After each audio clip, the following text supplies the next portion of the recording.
Hi, this is Elsie Matthews, and welcome back to the Red, White, and Blue broadcast. This is our third one. I've been doing a lot more of the Greek for the Curious lately, and getting those underway, and making sure that the real purpose of this channel moves forward. Right now, this broadcast, the broadcasts really are going to be more about, like I said, things that interest me, things that concern me, things that I feel like I need to talk about. Of course, everybody on YouTube's got their own soapbox these days, and I guess I'm going to join them. I've never been one for the follow the crowd aspect, but it is what it is.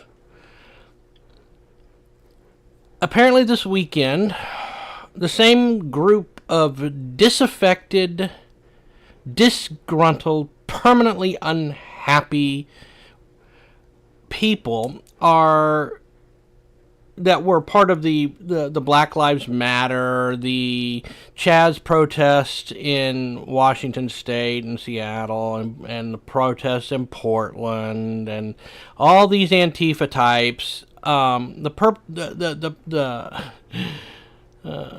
permanently grumpy because things don't go their way, are now reorganizing their next wave of No Kings protests. Oh my. Same song, second verse, just as bad as the first.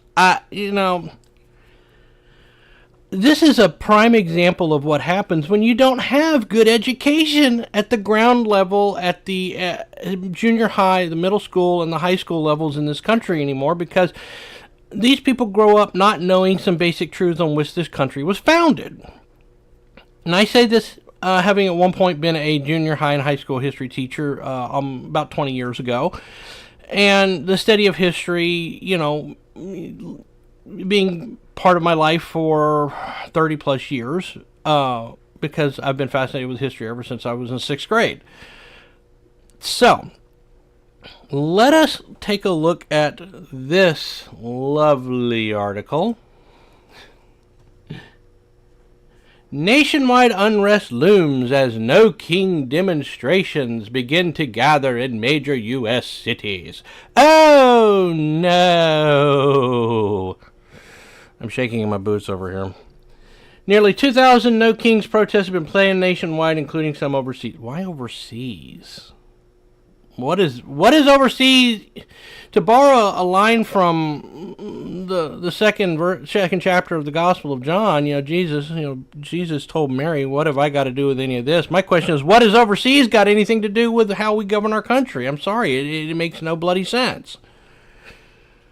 How those people think over there in Europe, Asia, especially China, especially Russia, especially Iran, especially, all these countries that are actively seeking our weakening and our downfall, I don't give a crap about them.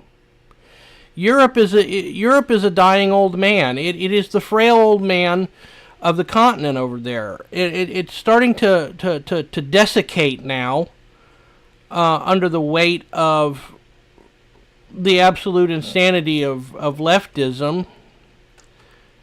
People are starting to push back, but, I'm sorry, but once the necrotic processes set in, you can't do much. The body's dead. That's what we're actively trying to deal with here in the U.S. is deal with the infection and prevent it from going necrotic and killing what is honestly the most unique system of governance in the world, the first of its kind. The one that the founding fathers had put all their faith and hope in, that it would go for the improvement of the world. In fact, they hoped that it would spark a worldwide movement towards greater freedoms for people in their own home countries, in England, and then, of course, they saw the revolution in France, and that split everybody because, well, murder tends to do that. Millions of people are expected to gather across thousands of locations in the United States on Saturday for a nationwide No Kings protest challenging President Donald Trump and his GOP priorities.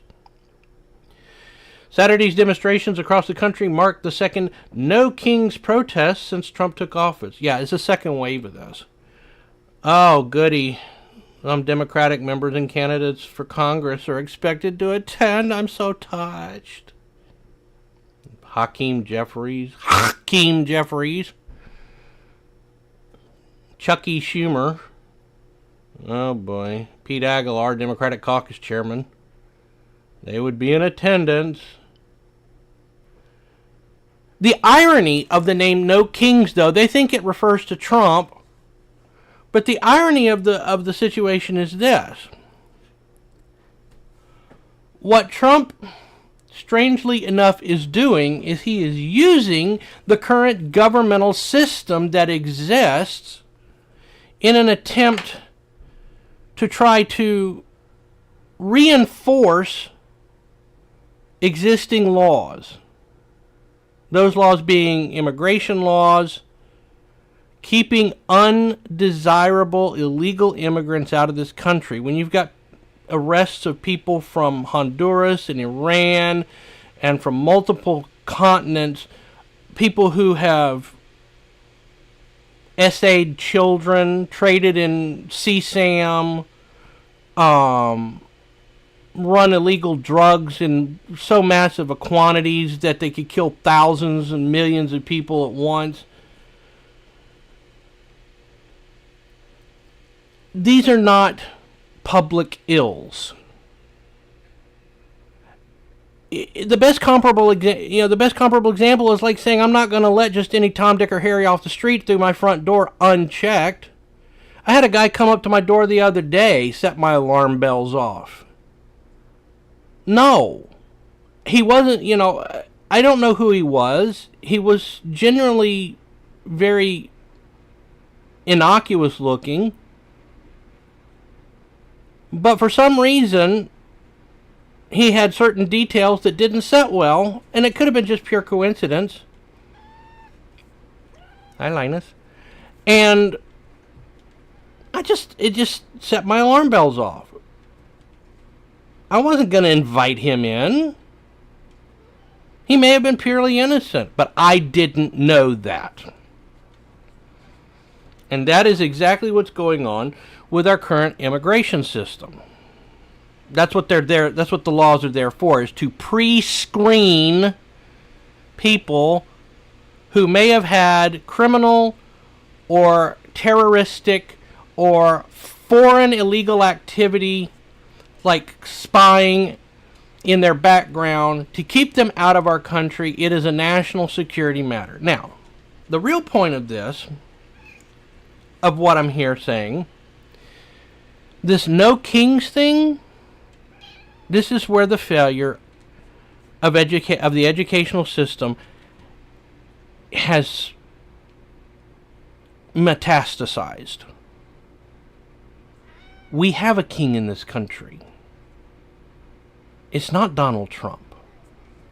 The Founding Fathers, in 1776, when they began the active deliberation of the separation of the 13 colonies from England, rejected a principle called Rex Lex. Latin for the king is law. Up until that time, and for as far back as we can remember on written form, particularly going back to the Hammurabi Stela, men who, through whatever reasons, whether sheer acts of violence, acts of power, acts of consolidation, acts of inspiration, ascended to a position of greater authority over people and made themselves and their heirs perpetual rulers. These men, by virtue of the submission of those underneath them, were given the authority to make law. Thus, the principle, the king is law. Rex Lex. But in 1776, beginning in May, The Founding Fathers, the Second Continental Congress, began actively exploring a separation from that principle because George III, through oppressive acts that he approved that were done by Parliament,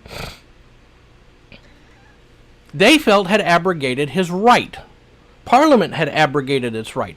They refused to allow the colonies representation in Parliament on matters that have directly affected their own personal affairs.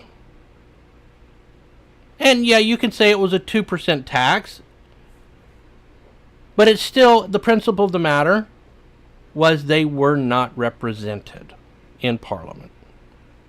So as far as the Founding Fathers are concerned, Rex Lex was a failed idea. What did they replace it with? Well, Enlightenment thinkers began flipping the concepts around and decided that what really mattered was a principle called Lex Rex. The law is king. The concept being that when all the people have interacted through either direct representation or through their elected representatives to establish the laws for a country, they were willingly submitting themselves to those laws by Linus in order to make the country sound. And yes, Linus was rubbing his face all over my laptop. He was shaking it. It was awful. I had to kind of encourage him to go away. I was trying to get him to stop. I love that cat, but good Lord.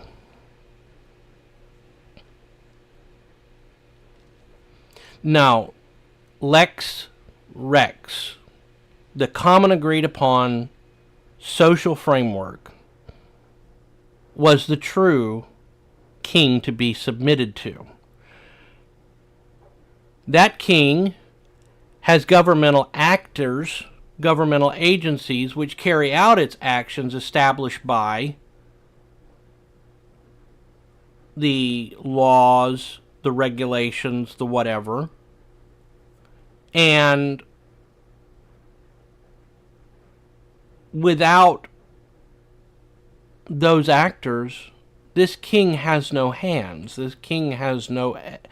the same concept exists even in Rex Lex. The king has actors. He has the factors who do his work. He has his attorneys general. He has his immigration agents. He has his council, his great council. And the concept here is, in the United States, that while the law is king, the executive is the one appointed to carry out those laws. So the No Kings protest, really, in all honesty, is actually protesting the fact that we have a king. It is the law. They just don't want these laws enforced. But the problem is the laws are on the book, and there are still some people who want to see these particular laws enforced. I personally would like to see that happen. I'm not a person to say legal immigration is an evil. It is not. Legal immigration is good. We pre-screen, we check these people. How can they contribute to our country? Can they better it? Are they coming in because they have greater scientific technology, engineering and mathematics basics? Are they going to contribute in some form or fashion to the improvement of this country? Are they going to continue the revolution which our founding fathers began in 1776? Or are they just going to siphon off the government tit? Are they going to drink the free government milk? Are they going to laze around the day and be absolutely useless, siphoning resources much needed elsewhere. And that's why we have immigration, is to prevent the influx of the harmful versus the beneficial. And plenty of immigrants have been beneficial. Some of the best moments in American history have come through immigrants. Many immigrants worked on the Manhattan Project. The Irish immigrants contributed greatly to the expansion across the Western Plains. Italian immigrants have brought in a fantastic culture. They have provided linguistic and culinary expertise to this country. They also moved west across the plains. They settled in places like, Chicago, Kansas City. They did fantastic work. The Chinese immigrants who came across the Pacific Ocean provided the bulk of the manual labor industry for the building of the Transcontinental Railroad. While they were reviled and abused, they still behaved lawfully. They provided beneficial services. They became fantastic citizens. They assimilated, and that's the key. It's the assimilation aspect. This country, e pluribus unum, from many one, with the Constitution as its king, with the law as its king. But these people on the No Kings protest, they don't like the law. They don't like the laws on the books. Many of them are anarchists. They want to rend and extirpate the Constitution and its law systems and replace it with what? All they've offered is chaos, violence, hatred. You don't build lasting systems of governance and society on madness. No. Human beings need order. This is the same human spirit that has been buried within the breast of mankind since Adam and Eve consumed the fruit of the tree of the Garden of Eden that they were commanded not to. That spirit was passed down to them by the serpent, the devil himself, the first rebel, the first anarchist, the first one to deny the rightful authority of an individual over his own possessions. The devil is the first villain. The devil is the first rebel. Mankind just inherited that spirit by following his advice. Like Genesis 2 says, Genesis 3 says, he told them, if you eat this, you will be like gods, knowing good from evil. It was a lie. And that's what this No Kings protest is. It is the continuation of the same chaotic, rebellious, law-defying, authority-hating spirit that has pervaded man for 1,000 generations.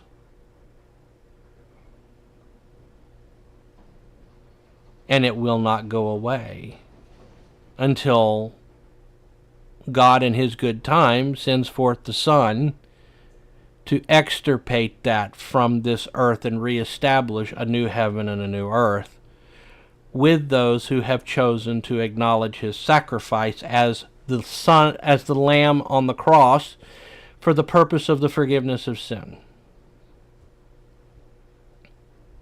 And only those who have submitted willingly, in love, in gratitude, will join him in that glorious age to come.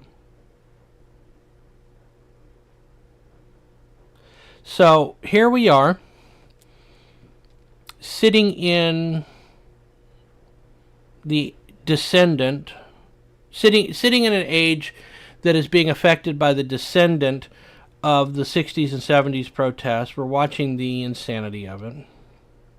It is the logical outcome, the logical progression as people move forward. But it is based in a desire, an evil desire that has been in mankind since shortly after the creation of the most perfect world that ever existed. And now that world is corrupted because mankind decided that he wanted to be like gods.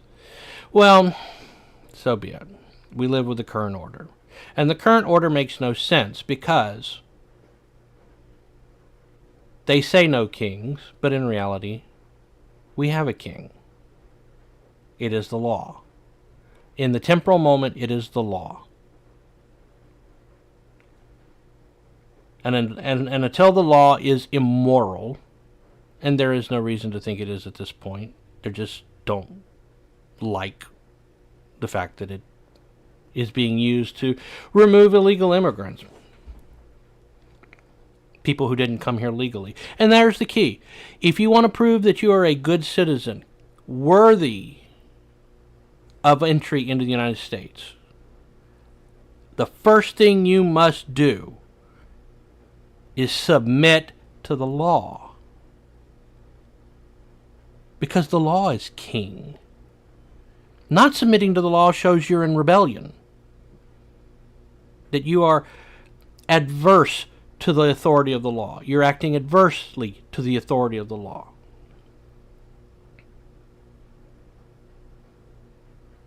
And if you act adversely to the authority of the law, if you go into rebellion, if you kick the goads, as the scripture says, then you're going to not prove your worthiness to be a citizen of this country, because to be allowed to be a citizen of this country is a great honor. To be allowed to be a citizen of any country is a great honor.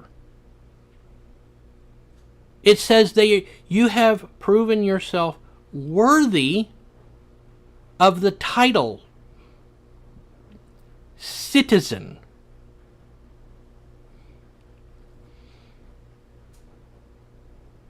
So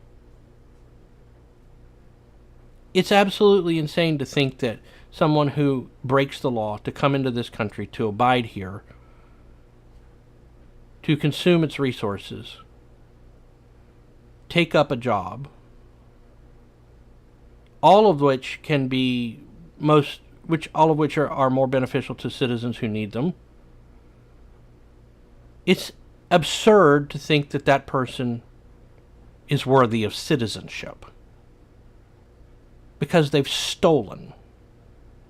They have surreptitiously entered this country and stolen from it. It is no different than a person who breaks in my house in the middle of the night and walks out with my laptop. Yeah, they're going to use it for whatever they need. Maybe they're going to start their own business. Maybe they're going to purchase, goods off of Amazon.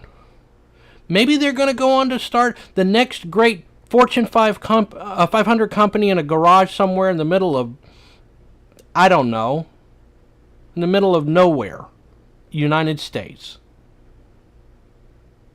But they did it by theft. They violated my house. They violated my security. They violated my property. They violated my rights. And that is the principle of all of this. You cannot be a good citizen by being a lawbreaker. Just recently, if I remember correctly, there was an officer arrested in Illinois, an illegal immigrant from Montenegro, I believe. A cop. He was a cop. In the Democratic-run state of Illinois, J.B. Pritzker's fiefdom, a cop was an illegal immigrant. Do we know what his intentions were in being a cop? He may have had the best of intentions to be a cop, but he was still a lawbreaker, and you cannot have a person enforcing the laws of the king, the law itself, enforcing the regulations of the king, being a lawbreaker. That is the height of illogical absurdity. So, on that note,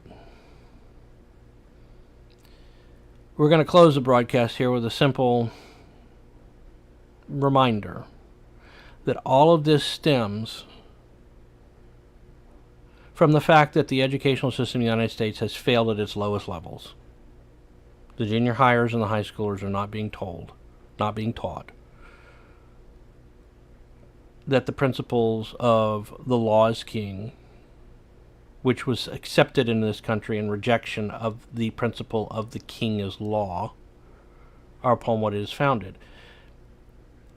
If you understand that basic principle, then the enforcement of the law, the removal of illegal aliens, those who entered this country by absconding in and have since absconded with our resources, those who we are being told would make great citizens when in fact the first act of their presence in this country is by breaking the law, by not registering properly, by not announcing their presence as they are legally required to do. We're being told by these radical whack job leftists that this is the kind of people we should have. I don't care if they go to church, pray 3 times a day, baptize their kids, observe all of the Sabbaths. I don't care. I don't care how morally good they are. They have still broken the law. And if we do not have a law, we have no order. If we have no order, we have no country. And that's really where this is about. These are the people who want to ensure that we have no America, and that the governmental system of the Constitution is ripped down unceremoniously, contemptuously, and thrown to the ground into an ash heap with the rest of history. So you have 2 choices. The law is king, and you uphold the Constitution, and you maintain this greatest country in the world, this most unique country, because no country was founded like it before its time. It is exceptional in that respect. It broke the rules. It is the exception to the rule. It is an exceptional country in that respect. It's also exceptional in the fact that it gives people the greatest opportunities. Why else do they keep coming? It ain't because they hate the country. Anybody who tells you otherwise is a fool.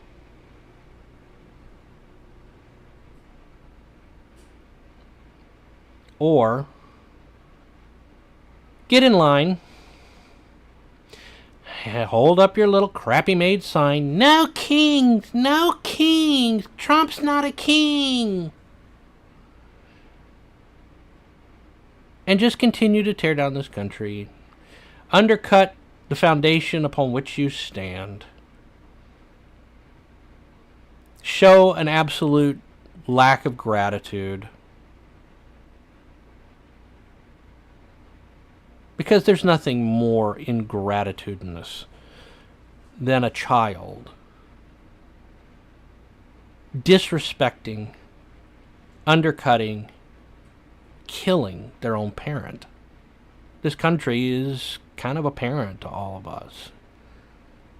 And if you kill it, you're disrespecting it. It's the most ungrateful thing that could ever happen. 2 choices. Lex Rex, or there is no king, no law. And on that note, this is L.C. Matthews, Red, White, and Blue Broadcast. and I will see you on the flip side.